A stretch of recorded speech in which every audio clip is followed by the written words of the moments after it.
everybody look at the rubber sandal. USA का involvement होता ही होता है सारी दुनिया में, जितने भी वॉर चल रहे हैं। चल दिए भाई हंट के लिए। अब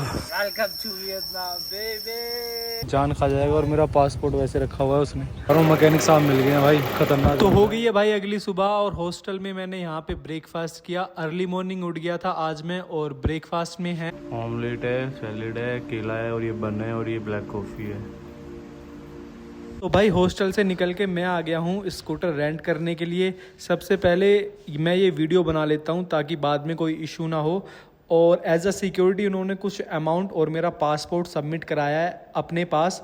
और अब मैं निकल रहा हूँ कूची टनल्स की ओर, जो वियतनाम के सबसे यूनिक हिस्टोरिकल स्पॉट्स में से एक है। आज का दिन काफ़ी स्पेशल है क्योंकि आज मैं जा रहा हूँ कूची टनल्स को एक्सप्लोर करने। तो भाई यहाँ पे चल रहा है अब रिपेयर का काम। वो जो स्कूटर भाई लिया था ना रेंट पे, उसका जो फ़ोन रखने का स्टैंड होता है ना, वो भाई मेरे से टूट गया। तो अब इसको फिक्स करवा रहा हूँ। मैकेनिक साहब मिल गए हैं भाई, ख़तरनाक बंदा है ये। और पैसों की अभी बात नहीं हुई है, सिर्फ इसको अपनी लैंग्वेज आती है, दूसरी लैंग्वेज आती नहीं है। बंदा ख़तरनाक है, फिक्स करवाता हूँ। हाँ, मिस्त्री साहब आएंगे फिर करेंगे।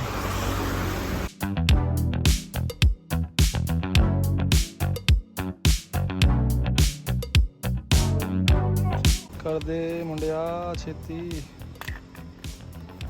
और भाई बंदा इतना भला है कि ना यहाँ पे अपना खाना खा रहा था। ये पता नहीं क्या है भाई खाने में। इसने अपना खाना छोड़ा, फिर वहाँ गया, कुछ जुगाड़ करके लाया, और अब भाई सेटिंग कर रहा है। बंदे ने ना जुगाड़ आखिरकार कर ही दिया। देखो ये पहले इधर था और ये इधर था, ठीक है।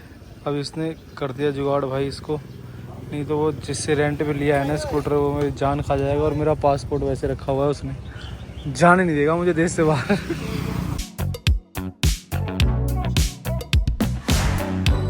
तो भाई स्कूटर रिपेयर करा के मैं फिर से निकल पड़ा हूँ टनल्स की तरफ। जल्दी से मुझे वहाँ पहुँचना है क्योंकि आज का ही दिन मेरे पास है और कल मुझे यहाँ से रफू चक्कर हो जाना है भाई। तो भाई पार्किंग का टिकट ले लिया है, अब यहाँ से लेंगे टनल का टिकट। यस, तो भाई एक टिकट आई है 1,25,000 डोंग। चल के देखते हैं। वैसे ये ना मस्त विजिट प्लेस था यहाँ पे, इसलिए मुझे आना पड़ा। मैंने इसके बारे में बहुत देखा था भाई पहले से ही। वियतनाम और यूएस का जब वॉर हुआ था 1955 और 56 से लेके 1975 तक चला था। और भाई अगर आपको ये लगता हो ना कि वियतनाम वगैरह इंडियंस नहीं आते, भाई इंडियंस बहुत आते हैं।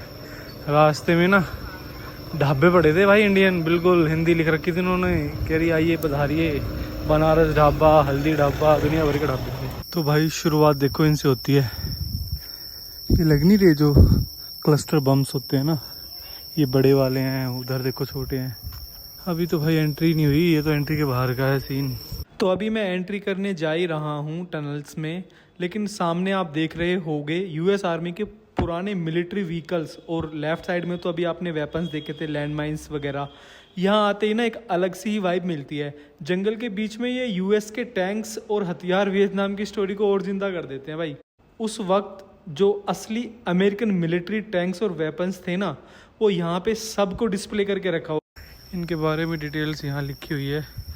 वैसे तुम में से कोई भी इंटरेस्टेड नहीं है इनको पढ़ने के लिए, मैं खुद ही बाद में पढ़ लूँगा। ये देखो भाई, ये है यूएस का एयरक्राफ्ट C-130 नंबर 005।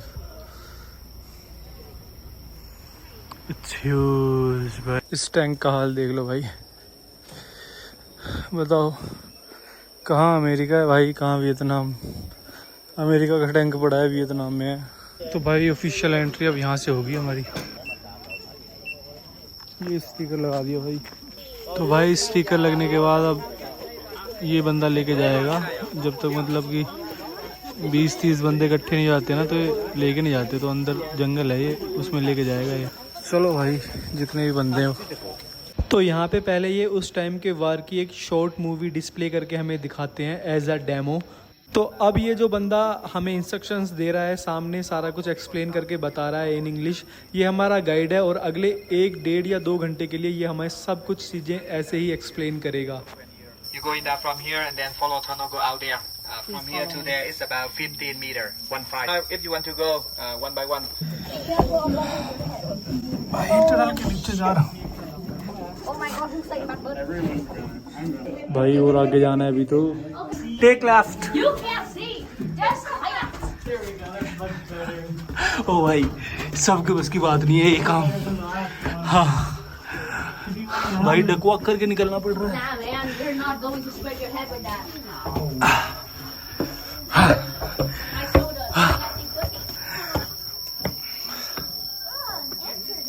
फाइनली। तो भाई अब हमारे साथ जो गाइड साहब हैं, ये हमें डिटेल्स में समझा रहे हैं कि वियतनाम वार के दौरान चूची टनल्स कैसे यूज़ होती थी। गाइड बता रहे हैं कि ये सिर्फ टनल या बंकर ही नहीं है, बल्कि एक पूरा अंडरग्राउंड सिटी था। किचन, हॉस्पिटल और मीटिंग रूम्स तक सब यहाँ थे।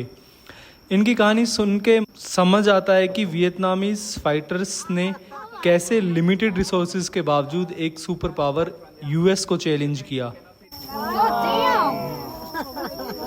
This is the actual side of the entrance. You can go in there from this side. Yeah, this one entrance. But inside is big, yeah. It's big inside, yeah. Okay. भाई यहाँ से जाऊँगा मैं अंदर।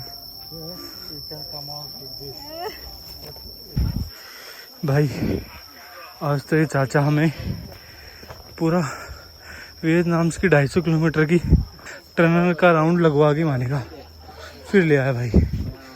लो जी, अच्छा ये सेकंड एग्जिट है, मैं फर्स्ट एग्जिट से बाहर आ गया था। 50 meters. Yeah, 50. 50. मैं अब इस टनल में चल रहा हूँ, बिल्कुल अंधेरा है, तंग जगह है पूरी, हर कदम पर डर सा लग रहा है भाई। सोचो ये लोग अपनी ज़िंदगी कैसे जीते थे इनके अंदर, 20-20 दिन तक रुक जाते थे बिना बाहर निकले। 3-4 फीट ज़मीन के नीचे एक ऐसी दुनिया छुपी थी जहाँ लोग जीते थे, लड़ते थे और कभी कभी मरते भी थे।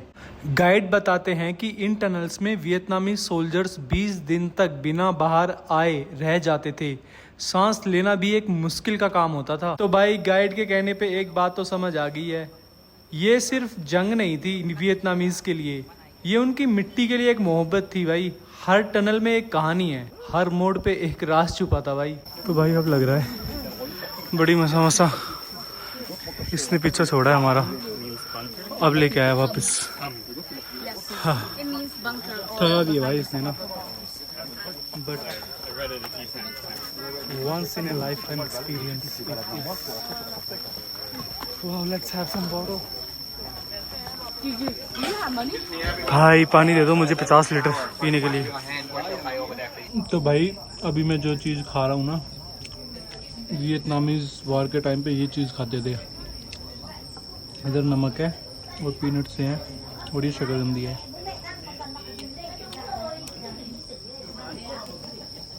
ये इंक्लूड है भाई, इट्स फ्री। ये शकरकंदी, और इसको वियतनामी जब यूएस के साथ वॉर में थे तो वो खाते थे एनर्जी के लिए, और ये टेस्टी भी है और ये हमें फ्री में मिला है, इसका कोई चार्ज नहीं है। मज़ा आ रहा। तो भाई ठीक है, टूर की समाप्ति होती है अब जा रहे हैं पार्किंग की तरफ। हो ची मिन सिटी भी जाना है भाई, 3 घंटे लगेंगे, स्कूटर चला के जाना पड़ेगा। और भाई यहाँ पे ये इन्होंने एक तरह से आर्ट गैलरी बनाई हुई है, देख सकते हो आप। तो भाई ऐसे वॉर हमेशा से चलते आ रहे हैं और आज भी चल रहे हैं, और हर एक वार में ऐसा मुझे लगता है कि यूएसए का इन्वॉल्वमेंट होता ही होता है सारी दुनिया में जितने भी वॉर चल रहे हैं। तो इसी के साथ कूची टनल्स को मैं कहता हूँ अलविदा। कुछ परचेज़ करना है तो ये थोड़ी सी दुकानें हैं यहाँ पे, कैप कूप जो भी चीज़ें लेनी हो ले लो। तो भाई यहाँ पे इन्होंने वार के टाइम की चीज़ों को एज ए सोवेनियर्स यहाँ पे बनाया हुआ है, किसी को ख़रीदना हो तो ख़रीद सकता है, पर ये चीज़ें हैं बड़ी महंगी। दिखने में तो अच्छी हैं पर हैं कॉस्टली। तो देखो भाई ये ना वो वाली चप्पलें हैं जो वियतनाम के वॉर के टाइम पे जो सोल्जर्स थे इनके पहनते थे, मतलब खुद ही बना लेते थे वो, ताकि उनके जो फुटप्रिंट्स होते हैं ना वो पीछे रहे ना अमेरिकन के लिए, उनको पता ना लगाएं कि किधर जा रहे हैं। ये देखो हैंडमेड है सारी, जैसे कि ये पर हैं बड़ी महंगी भाई, 1,10,000 डोंग की हैं।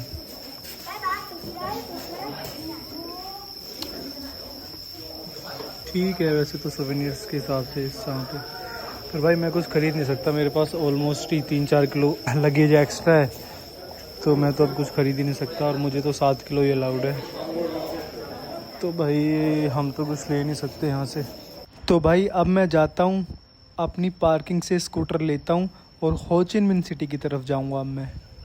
ये वाला है भाई इंडियन रेस्टोरेंट बनारस क्लब, 2018 से चल रहा है भाई ये यहाँ पे वियतनाम में। हो चिन मिन सिटी से अराउंड 50 किलोमीटर है ये, जब टनल्स की तरफ जाते हैं ना वियतनाम के जो टनल हैं उनकी तरफ। और भाई इसके बाद एक और रेस्टोरेंट आएगा आगे, हल्दी रेस्टोरेंट करके, उसको भी दिखाऊंगा।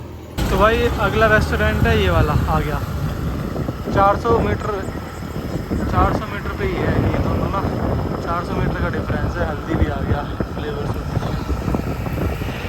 तो भाई इसीलिए ही ना मैं बस में नहीं आया था, मैं स्कूटर रेंट पे करके लेके आया हूँ। भले ही मुझे 70 किलोमीटर पड़ा है, लेकिन जो मुझे नज़ारे देखने को मिलते हैं ना वो बढ़िया मिलते हैं। जैसे साइडों में गांव आ जाते हैं, ठीक है, कोई फल बेच रहा है कोई क्या, तो ये सारी चीज़ें अगर मैं बस का पैकेज लेके आता है एक दिन का, तो उसमें मतलब वो मज़ा ना मिलता। अब मैं जहाँ जाता हूँ वहाँ पे अपना स्कूटर रोक लेता हूँ, रुक जाता हूँ और देखता हूँ अपने मज़े से।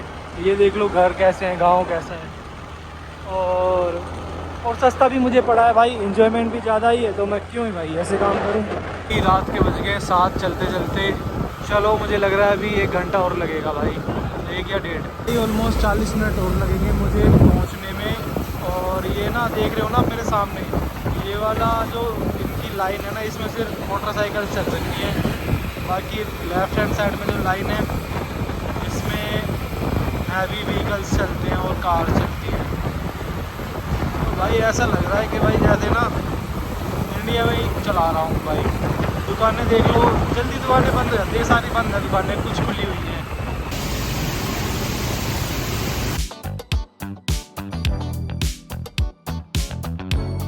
तो भाई सुबह के बज रहे हैं 8 और मैं खड़ा हूँ रेड लाइट पे स्कूटर लेके, और मेरी आज की फ़्लाइट भी है 1 बजे की, और मैं आ गया हूँ वार म्यूज़ियम विज़िट करने के लिए। भाई सुबह मैं गया था 1 घंटा पहले एयरपोर्ट, एक बंदे को छोड़ के आया हूँ, वहाँ से ही डायरेक्टली इधर आया हूँ।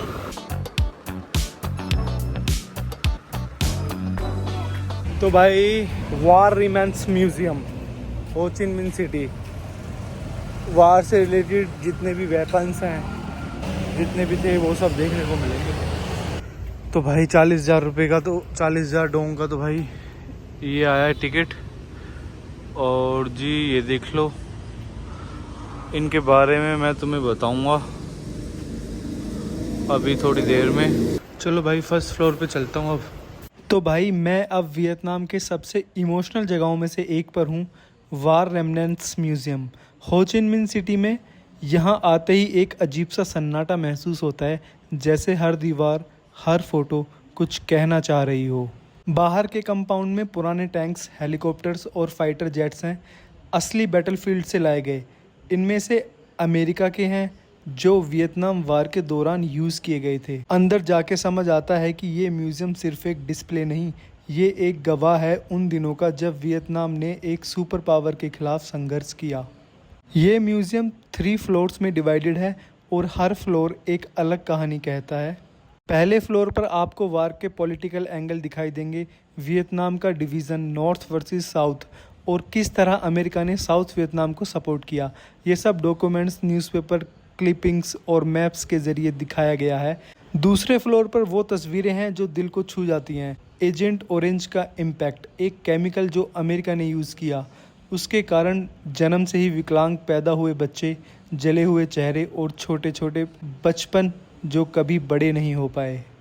एक फ़ोटो में एक वियतनामीज़ माँ अपने मरे हुए बच्चे के पास बैठी है, वो तस्वीर कभी दिमाग से नहीं निकल सकती। गाइड कहते हैं कि इस जगह में 2 मिलियन से ज़्यादा वियतनामीज़ लोग मर गए और उनमें से कई सिविलियंस थे, मासूम बेगुनाह लोग। तीसरे फ्लोर पर जेल सेल्स का एक रेप्लिका है। यहाँ दिखाया गया है कि वियतनामीज़ प्रिजनर्स के साथ किस तरह टॉर्चर किया जाता था, टाइगर केजेस, इलेक्ट्रिक शॉक्स और साइकोलॉजिकल टॉर्चर तक। और इस तरह मेरा वियतनाम का सफ़र यहीं ख़त्म होता है। Hotel stage, scooter rides, river side views और हिस्ट्री फिल्ड चोची टनल्स। वियतनाम एक अनोखा सफ़र था। अब मैं इंडिया में हूँ और फिर नेक्स्ट व्लॉग में मिलते हैं समवेयर।